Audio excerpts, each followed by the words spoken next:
students blindly memorize n factorial, and PR and C are without ever understanding why factorial exists.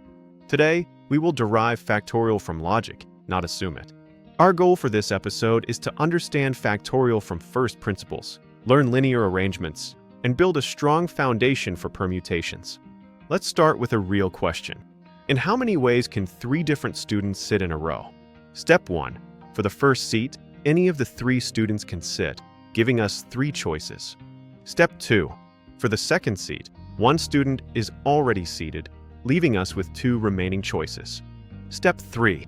Finally, for the third seat, there is only 1 remaining choice.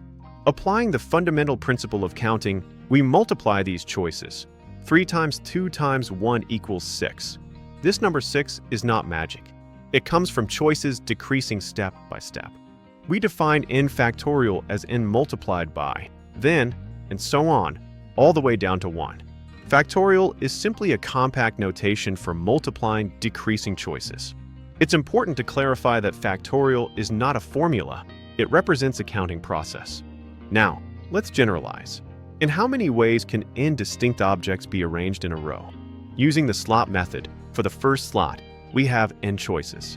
For the second slot, we have choices, and for the third, choices, continuing until the nth slot has only 1 choice.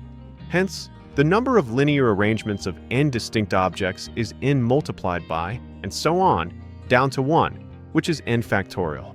It's important to note that linear arrangement is not the same as circular arrangement. This formula works only when objects are distinct, order matters, and the arrangement is in a straight line. Consider this example. In how many ways can 4 different books be arranged on a shelf? This is a linear arrangement where all books are distinct. The answer is 4 factorial, which equals 24. Here's another example. In how many ways can digits 1, 2, 3 be arranged to form numbers?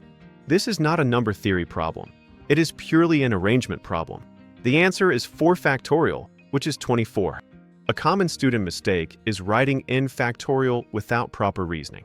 Never write n factorial unless you can clearly state why order matters, why all objects are distinct, and why it's a linear arrangement.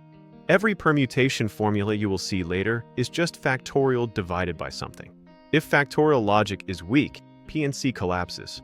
In the next episode, we will explore permutations of our objects from n.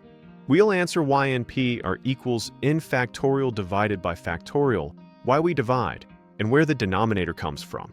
If episode 2 is crystal clear, permutations and combinations will feel natural, not forced.